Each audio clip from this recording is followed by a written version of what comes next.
If you're watching this, you'd probably think that this is an easy introduction to Dirac notation. And you're definitely right, so let's start.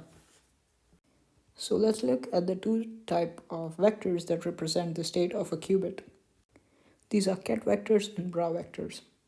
First, let's look at what a ket vector is. So a ket vector is represented by a notation which looks like this. So we have a psi, the symbol psi, surrounded by a straight line and a forward-facing arrow. So these are vertical vectors. So what we call as column vectors. So this represents the state psi 0 and psi 1. Now what we know is that psi 0 and psi 1 both stand for complex numbers.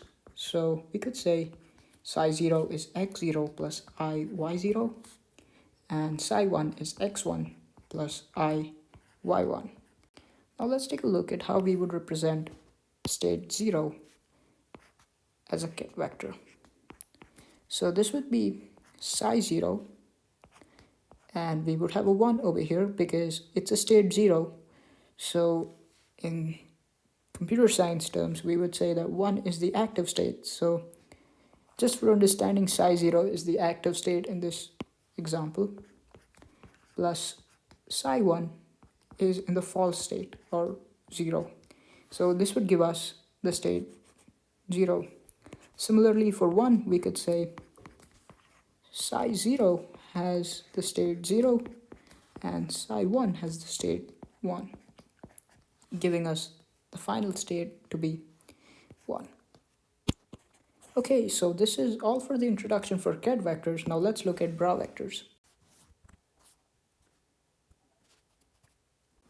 Bra vectors are almost the perfect opposite for ket vectors. So even the notation is opposite, and we would say this is not a column vector anymore, but a row vector. So we would notate it like this. And as you can see, there's the dash on the top, which indicates that psi 0 is still a complex number, but we would have the negative sign over here, and we would have y0. Same for psi 1. We would have x1 minus iy1. In this form, we can represent a 1 using psi 0. And we know 0 has to be in the state 0 plus psi 1 would be in the state 1. And we would represent a 0 in a somewhat similar fashion, like this.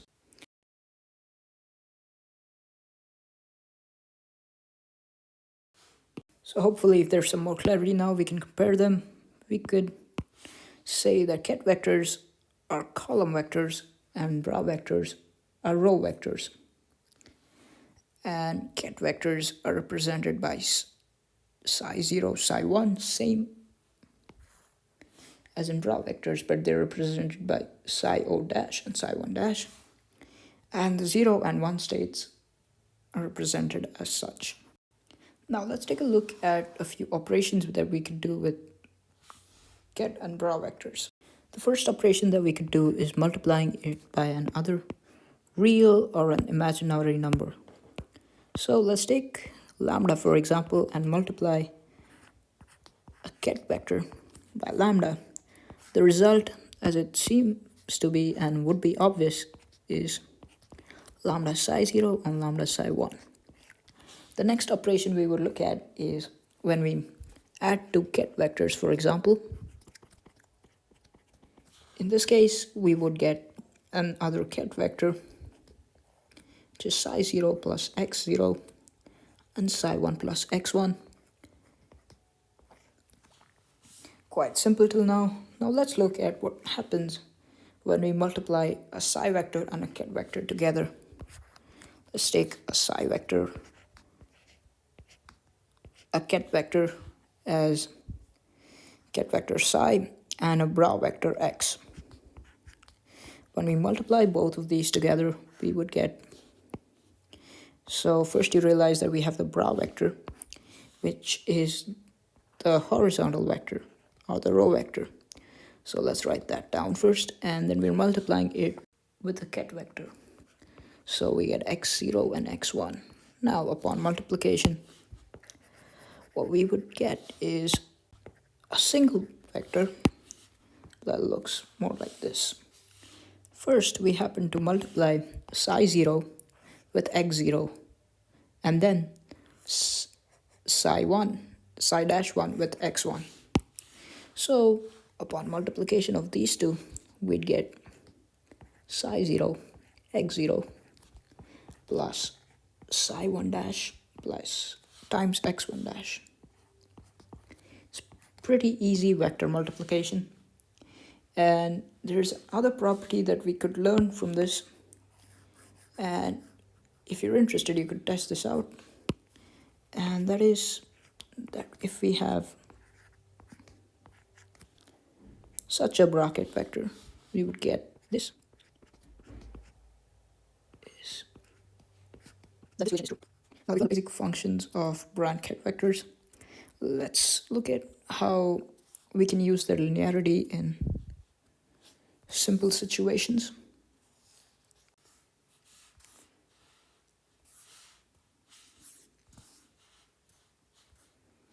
Okay, so let's look at the linearity, and the one relationship we will be looking most at when we use this, when we look at linearity, is the first one when we multiply lambda by a ket vector.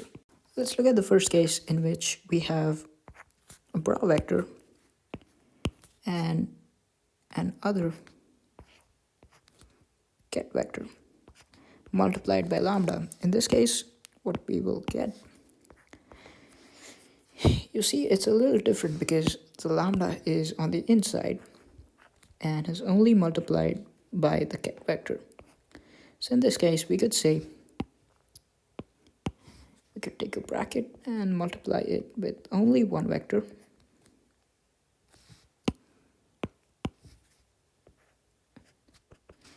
But we could, using the properties of linearity, take the lambda outside. So we would only get lambda and then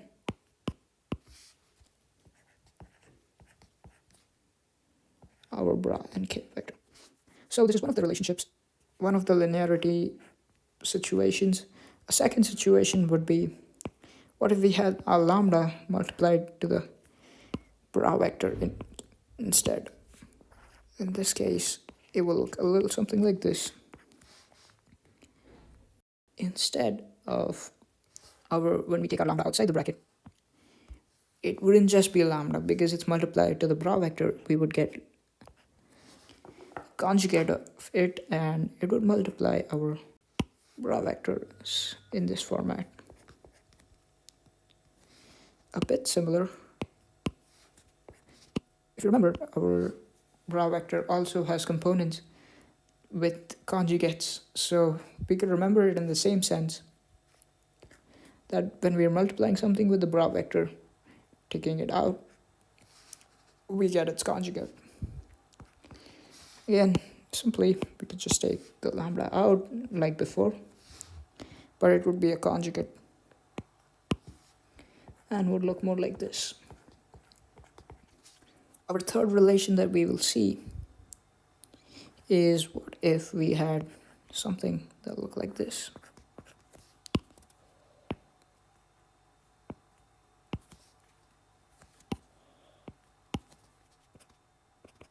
We have two ket vectors that are being added.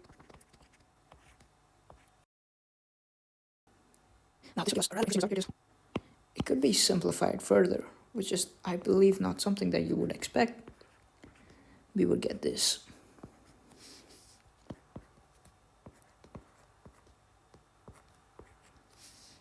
And this is quite interesting indeed. So you see, when we're when we're adding two terms in the ket vector, if we simplify it, we could get two separate bra-ket vectors with the terms x1 and x2. In the fourth and the final one, we see what's happening is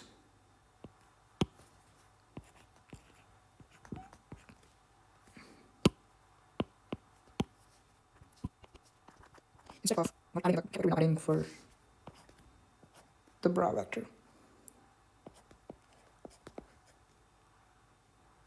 Let's take a look at how this will look.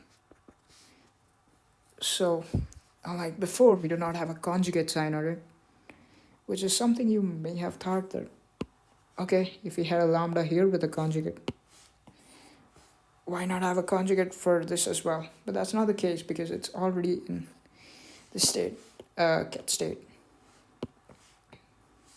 bra state. So we get the simple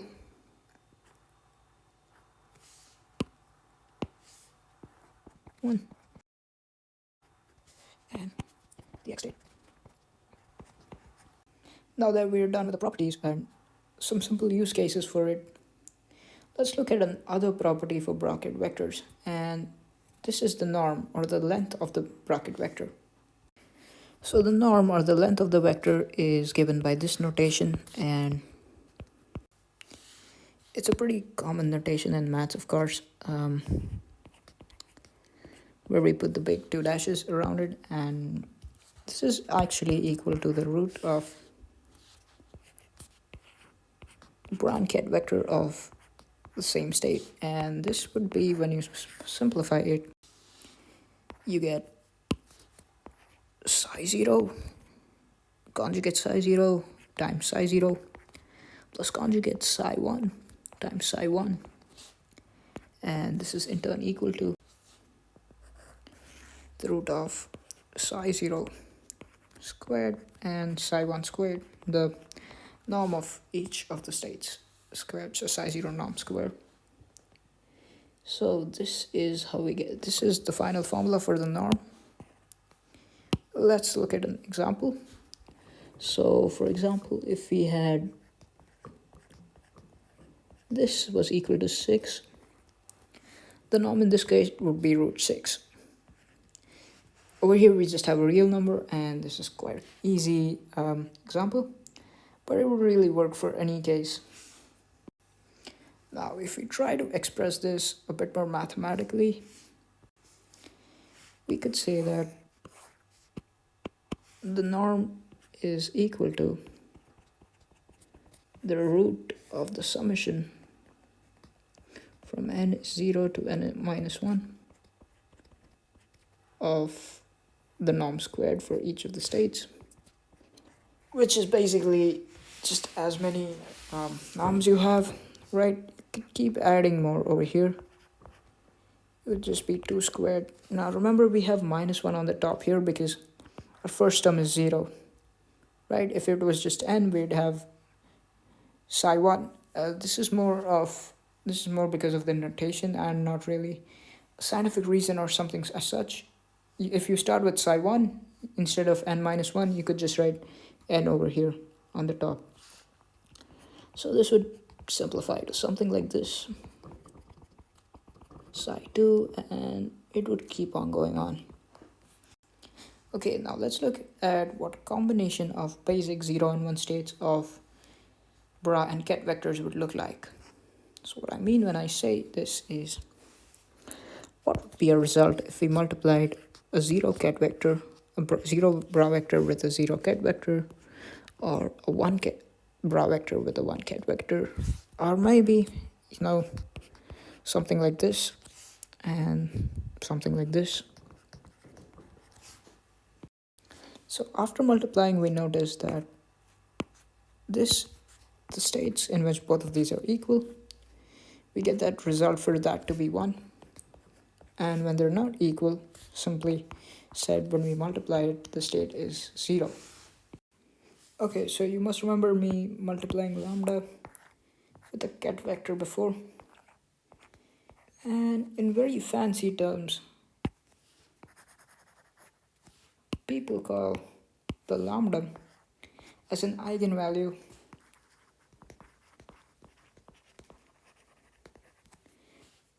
and the ket vector, or this vector, whatever it may be, to be an eigenvector. This is just one of the notations that you should be aware of, and that's why I'm mentioning this. Really fancy terms though. The next thing we learn is how to conduct same more or less operations that we did before, but now with basis vectors. So let's start with the addition of basis vectors. Let's say we have psi plus x. And how we would write this is psi 0 state 0 plus psi 1 state 1. And for x, we would write it as x0 state 0 plus x1 state 1. What we actually need to understand here is that our psi and x can be decomposed into these two following terms. Alright, so now let's move on to the inner product in terms of basis vectors.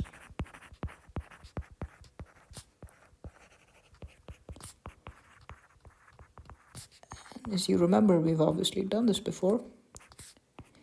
It is simply this operation. Now this can be broken down as, first we write psi 0 dash, and then we have the state plus psi 1 dash, and then the state 1. This is because it's a bra vector. And then we multiply this.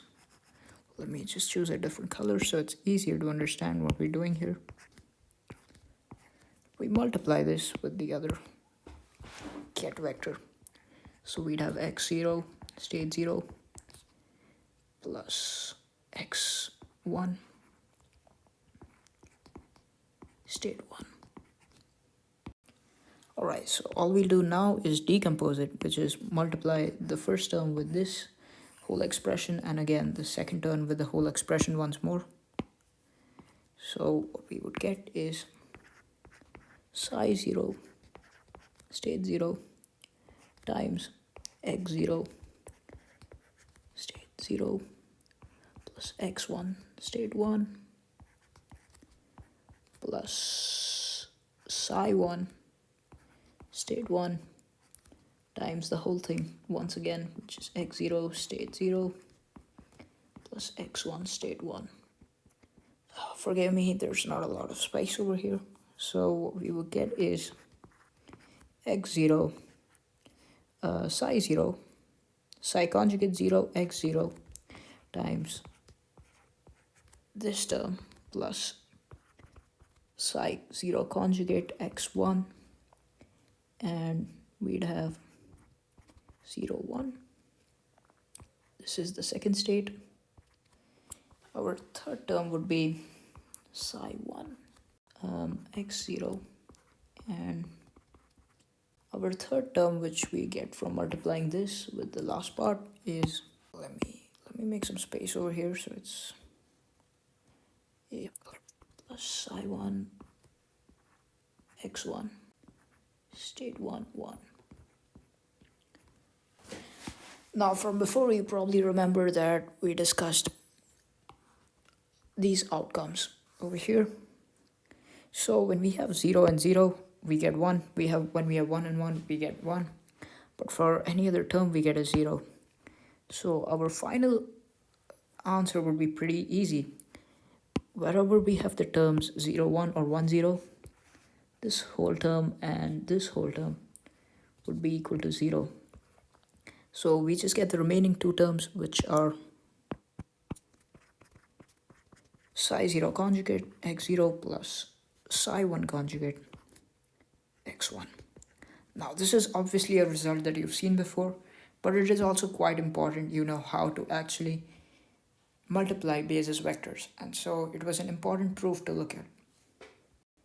Now we have only two more operations to look at, and when we think about it, these two operations make a lot of sense because let's talk about our operations in the past. What we did was multiplied a ket vector with a bra vector.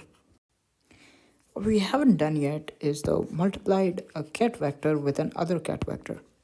This is what we call the tensor product, and